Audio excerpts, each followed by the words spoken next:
За өнөөдөр цахилгаан чадлын талаар дараах агуулгын дараалал ярилцъя. Цахилгаан чадал, механик чадал, чадлын нэг хэмжээ болон гал гарах шалтгаан. Цахилгаан чадал ярихаас өмнө механик чадлын талаар үзье. За биднес чадaltaй хүн, чадал багатай хүн гэж ярьдаг.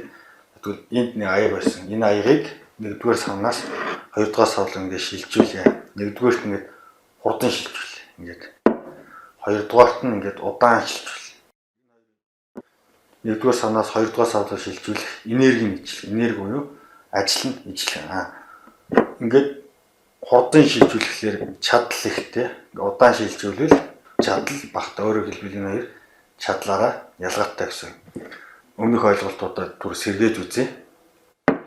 За өмнө юу гэж үзсэн бэ гэхээр цахилгаан цэнгийг хоригдлуулаад авах юм бол потенциалтай болно. Нэгдүгээр савнд их потенциал, их цэнийг хоригдлуулах их потенциалтай. Хоёрдугаар савнд бага цэнийг хоригдлуулаад бага потенциалтай гэдэг нь ажил хийх чадвар нь бага гэсэн. За тэгээд энэ хоёр савныхаа тагийг авах юм бол ус усаж эхэлнэ.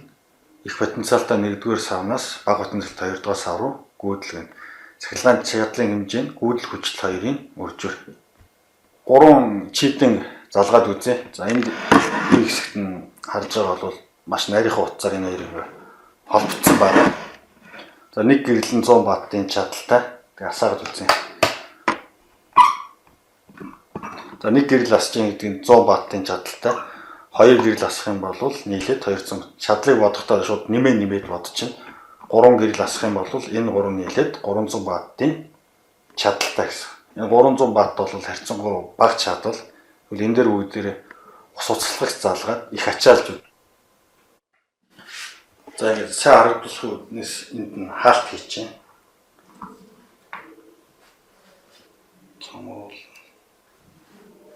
За ингэж энийг ингэж хүргээд за ингэ хүргэлээр оч хайж байгаа хэрэг.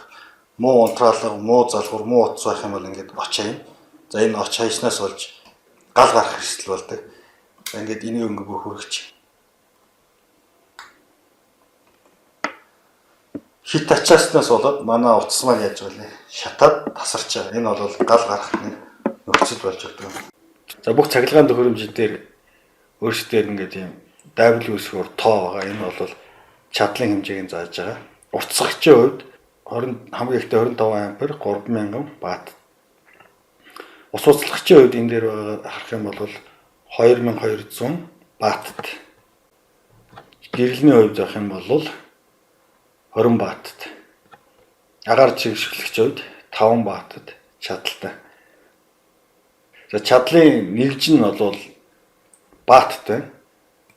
За эрдэмтний нэрээр нэрлсэн тавчаа жижигтэй бол томоор чинь. За нэг морины чадлыг 735.5 ватт гэж үздэг. Тэгвэл 1 ватт чадал гэдэг нь нэг морины чадлыг 735 туваасантай тэнцээ үүсгэх. За сая үдсэн ус устгагч маань 2200 ватт гэх юм бол энэ нь ойролцоогоор 3 морины чадалтай тэнцээ гэсэн. Тэгэхээр биднээс ус устгагчийг залгана гэдэг маань 3 морины чадлаар усыг буцалгаж байгаа гэсэн. За сая ярьсан юмнууд товчлоод авч үзье. Чадлын томьёо юм. Гүйдлийг үржих нь хүчтэй. Чадлын нэгж нь ватт товчилж жижигтэй хүний нэр учраас томоор очино. За нэг морины чадал 735 ватт, 2200 ваттын ус уцалгагч гэх юм бол ойролцоогоор 3 морины чадалтай. За гал гарч байгаа шалтгаан нь муу холболтын утас, хит ачаал. За хит ачаалах гэдэг нь сая 3 гэрэлтэй байхад бол 3 гэрэл үе нийт 300 ваттын чадалтай байхад зүгээр ясна. 2200 ваттын чадалтай ус уцалгаж залгахлаар хит ачаалаад утас маань даахгүй улаарч жагаад шатаж байгааг заавхны туршилтаар харсан.